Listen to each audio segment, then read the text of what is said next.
Now, we discuss the demand schedules.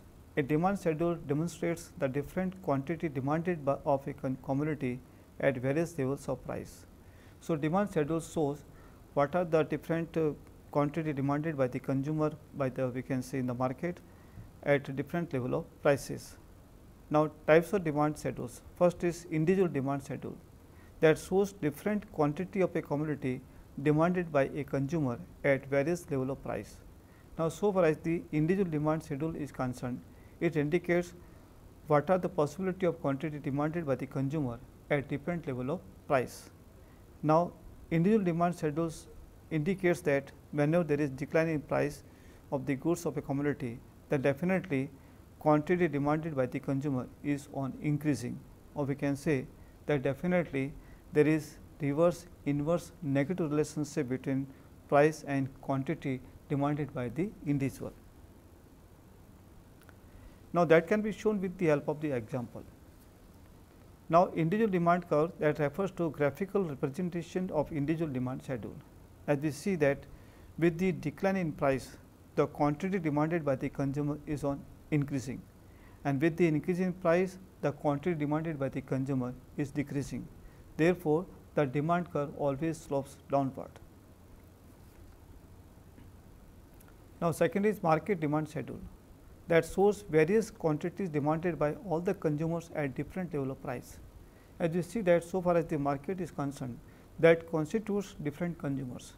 So, every consumer reacts to the change in price in different way, and it depends on the intensity of wants. So, intensity of want of all the consumers are not the same.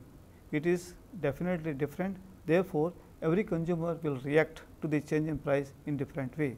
So, market demand schedule it shows the relationship between prices, different level of prices and quantity demanded by all the consumers. Now, this can be explained with the help of market demand schedule, that is price is 5, 4, 3, 2 and 1, and individual demand household A means this is a demand of A and this is a demand of B. So, if we aggregate the demand of A and demand of B, we calculate market demand units. So, price 5 means the demand made by the A is 1, but demand made by the B is 2 and aggregate is 3. In this way, the demand is go on increasing 3 to 5, 7, 9 and 11, but that will not take place in the same manner as in case of individual demand schedule.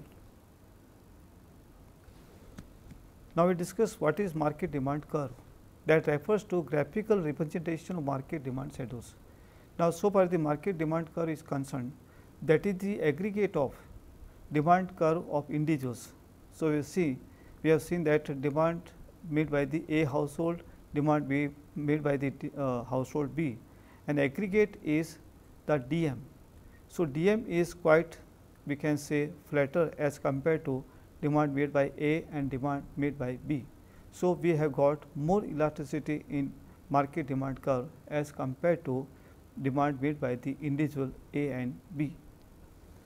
So, market demand curve is flatter, as we have seen that market demand is definitely flatter because that is the aggregate of demand made by A individual, demand made by the B individual. So, market demand curve is flatter because as price falls, different consumers respond in different way. So, we do not get the same response to the change in price, we get different responses made by the individuals to the change in price.